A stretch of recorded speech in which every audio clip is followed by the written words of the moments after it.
এটা তো ট্রেলার দেখিয়েছে তৃণমূলের লোকেরা, বাংলাদেশি জামাতিরা, মমতার ভোট ব্যাংকের লোকেরা। তারা ধুলিয়ান শামশেরগঞ্জে হরগোবিন্দ দাস, চন্দন দাসকে খুন করে হিন্দু পলায়ন করেছে। আর এবারে যদি আসতে পারে, হিন্দুদের সব জায়গা থেকে পলায়ন হতে বাধ্য হবে। বিজেপির আসানসোল সাংগঠনিক জেলার ডাকে পরিবর্তন সংকল্প সভায় কথাগুলি বললেন রাজ্যের বিরোধী দলনেতা শুভেন্দু অধিকারী। ঘুষিরডামরা ফুটবল ময়দান আয়োজিত এই সভাস্থলটি পড়ে আসানসোল দক্ষিণ বিধানসভা কেন্দ্রের মধ্যে। এই সভায় তৃণমূল সরকারকে তিনি চোরেদের সরকার আখ্যা দেন। বাংলাকে বাঁচাতে গেলে এই সরকারের বিসর্জন চাই বলেও জানান নন্দীগ্রামের বিধায়ক। এই চোরেদের হাত থেকে নিষ্কৃতি চাই। কয়লা লুট, বালি লুট, পাথর লুট, মোরাম লুট, আয়রন লুট, গরু পাচার কি করেনি? শৌচালয়ের টাকা পর্যন্ত খেয়ে ফেলেছে চোর তৃণমূল। শুভেন্দু স্বীকার করেন, তিনি যে সময় তৃণমূল করতেন তার সঙ্গে আজকের তৃণমূলের ঢের পার্থক্য রয়েছে। সে সময় চোর ছিল না, এখন তৃণমূল পরিণত হয়েছে চোরের রাজত্বে। আমিও অনেকদিন তৃণমূল করেছি, সে তৃণমূলের অনেক তফাৎ আছে।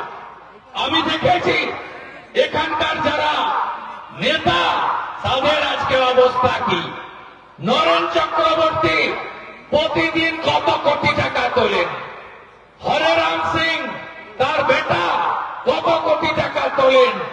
এখানে যারা ওদের নেতা আছে, মলয় ঘটক থেকে শুরু করে ওই বারাবানি রশিদ সিং পর্যন্ত, কিভাবে যাদের সাইকেলে গ্যাটিস লাগানো ছিল, এখন নিজের একটা গাড়ি স্করপিওতে হয় না, ফরচুনা লাগে, বিএমডাব্লিউ আছে, বউর জন্য আরেকটা, মেয়ের জন্য আরেকটা, ছেলের জন্য আরেকটা, আর নাতি নাতনিকে স্কুলে দেওয়ার জন্য গাড়ি আছে।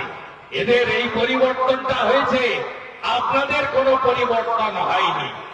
আর অন্যদিকে এই মলয় পাঁচা থেকে শুরু করে, ইতিহাস থেকে শুরু করে, যুধিষ্ঠির ঘোষ থেকে শুরু করে, গোটা পশ্চিম বর্ধমানে 159 জনের তালিকা আমরা করেছি।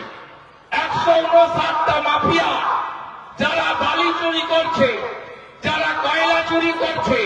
কিছুদিন আগে ইডির রেড হয়েছে, আপনারা জানেন, রাঁচির একটি কেসে প্রত্যেকটা ইসিএল এর গাড়ি, সেখান থেকে 10-12 হাজার টাকা করে সিন্ডিকেটের তোলা, পুলিশ আর তৃণমূলের চোরেরা মিলে। বাংলায় ডাবল ইঞ্জিন সরকার এলে যে আদতে উন্নয়নের জোয়ারে ভেসে যাবে এ রাজ্য, তাও ওই সভায় জানিয়ে দেন শুভেন্দু। দেশের যেসব রাজ্যে এনডিএ সরকার রয়েছে, সেখানকার উন্নয়নের ফিরিস্তিও দেন রাজ্যের বিরোধী দলনেতা। আমরা নলে জল দেব, সোলার আলো দেব, আমরা শৌচালয় দেব, আমরা আপনাদের কিভাবে উন্নয়ন করতে হয় করব। ওটা আমার কথা নয়, গোটা দেশের দিকে তাকিয়ে দেখুন।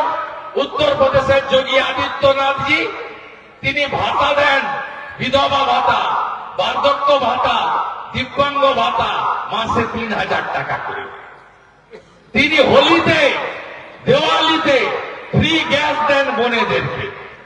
তিনি মিড ডে মিলে মৌসুমি ফল খাওয়ান বাচ্চাদের, 1 গ্লাস দুধ থাকে মিড ডে মিলে, পনিরের তরকারি থাকে, বাটি ভর্তি ঘন ডাল থাকে। যোগীজি দিচ্ছেন উত্তরপ্রদেশে, পাশেই বিহার, যান ওখানে, সেখানে মহিলাদের অ্যাকাউন্টে 10,000 টাকা শুধু নয়, 125 ইউনিট বিদ্যুৎ ফ্রি শুধু নয়। আপনি দেখে আসুন এনডিএ সরকার কিভাবে উন্নয়ন করেছে। আমাদের সরকার উড়িষ্যাতে সুভদ্রা যোজনায় বছরে 50,000 টাকা দিচ্ছে মহিলাদের। আমাদের সরকার মধ্যপ্রদেশের লাডলি বহিন যোজনায় 3,000 টাকা দিচ্ছে মহিলাদের। আমাদের সরকার আসামে মহিলাদের 2,500 টাকা দিচ্ছে মাসে।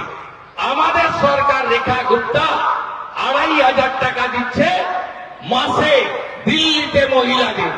আমাদের সরকার, বিজেপি সরকার, নায়েব সিং সাইনি 2100 টাকা দিচ্ছে হরিয়ানাতে। 6 মাসের মধ্যে 3,55,000 পোস্ট পূরণ করে দিয়েছেন নায়েব সিং সাইনি সরকার। শুভেন্দুর বক্তব্যের সার কথা হলো, বাংলাকে তৃণমূল মুক্ত করতে না পারলে ঘনিয়ে আসবে দুয়ারে বিপদ। যে বিপদের জেরে একসময় বাংলাদেশ থেকে পালিয়ে ভারতে আশ্রয় নিতে হয়েছিল রাষ্ট্রবাদী হিন্দুদের, তাদের ফের পালানোর জায়গা খুঁজতে হবে। সংবাদ টুডে, ব্যুরো রিপোর্ট।